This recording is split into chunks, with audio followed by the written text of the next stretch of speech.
So we already know in the US and in many other jurisdictions that 3/4 of the market are not ICOs or not what could be called securities, even in the US, Canada, and Taiwan, the 3 jurisdictions that follow something similar to the Howey test that we've talked about.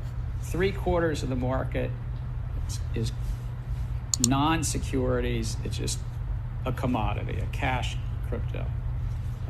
So you'll hear debates about initial coin offerings and what's a security and what's not a security. Relevant and important debate, but for 3/4 of the market, it's not particularly relevant as a legal matter, as a regulatory matter. Gary Gensler's tone has definitely changed on what cryptos are securities present day versus 5 years ago. In this clip, he's saying 75% are all securities. Today, almost all cryptos are securities. What's changed in the market? You be the judge. Crypto family, welcome back to the channel. Aaron here, coming back at you with another cryptocurrency video today. If you're new, consider subscribing. And as you guys just saw in that clip with Gary Gensler, he is switching up what he thinks about crypto and the future regulation of the crypto market. As you can see, he will not say whether Ethereum and all these other cryptos are a commodity or a security. The only crypto that has been really talked about is Bitcoin. And they're basically saying Bitcoin is a commodity, but outside of that, we do not know about the rest of the cryptocurrency market. So in today's clip, we'll be checking out Coinbase firing back at the SEC.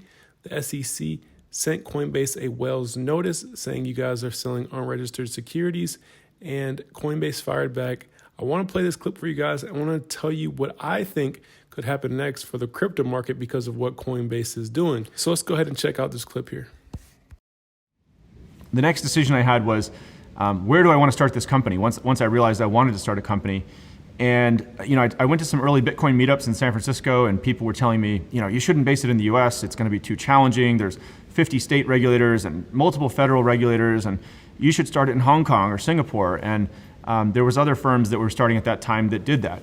But I made the choice at that moment to start the company in the U.S. because I knew that even if it was more difficult, the U.S. was a major market. There was respect for rule of law. The U.S. was a financial hub, a technology hub. It was a place where I felt entrepreneurs could work in good faith with regulators to help define clear rules for new industries as they emerged. And so I was lucky enough to raise some venture capital money. The prototype on my laptop, nights and weekends, turned into a small company, and we went off to the races. 11 years later, fast forward, this strategy of proactively working with regulators in cases where it really wasn't clear what we should do because it was a new industry, we tried to do the right thing in the absence of clarity and demonstrate good faith effort that would allow us to bring this technology in a safe and thoughtful way to hopefully 1 billion people someday. So here we are as a public company. I think we've made enormous strides, and I think the message I'd really like to leave with the commissioners and the SEC is that we're committed to working within the regulatory perimeter. We want to see a clear market structure for trading crypto securities. Not all crypto assets are securities. There's also crypto commodities. There's stable coins. There's crypto that's artwork. We're going to work with multiple regulators to make this industry safe and trusted. And a Wells notice at this stage, when there is not a clear rule book, is not constructive, and it's not good for America. We are prepared to defend that position in court, but it doesn't have to come to that. We welcome a true dialogue about a workable path forward for our industry. Coinbase has been talking to the SEC about our business for many years now, including sharing our legal views on our asset listing and staking services. We've repeatedly asked the SEC for its own views on how securities laws might apply to Coinbase and our industry. And to be candid, we've mostly gotten silence in response. We understand new laws are sometimes needed. That is why Coinbase's core commitment to regulatory compliance has never wavered. We welcome new regulation, but we believe that regulation needs to be created in a fair way and shared with the public.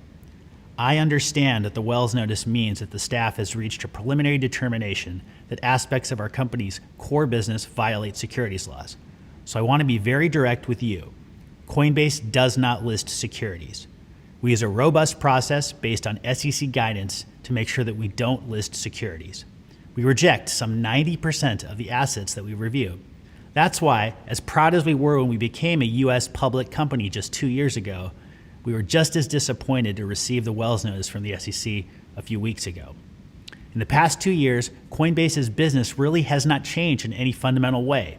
We remain just as committed to following the rules and engaging collaboratively with the SEC on the best way to regulate our industry. But we ask that those rules do not change midstream and without any notice to the industry. As Brian said, Coinbase's approach to regulation hasn't changed. The law itself has not changed either, even though we would welcome legislation or rulemaking for our industry. In May 2021, just 1 month after we became a public company, that's what Chair Gensler testified to Congress. He said, quote, "The exchanges trading in these crypto assets do not have a regulatory framework either at the SEC or our sister agency, the CFTC." And the very next day, he said that the SEC would work with Congress to develop such a framework. Specifically, he said, the SEC will be working with Congress if they see fit to try to bring some protection.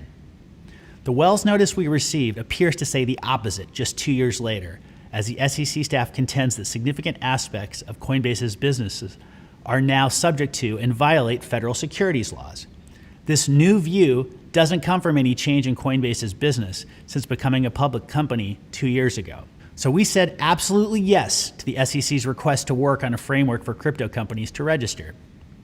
And after months and months of Coinbase sharing ideas with the SEC, on the eve of the meeting where the SEC had promised to give us feedback and its views for the first time, instead the SEC called off the discussions altogether.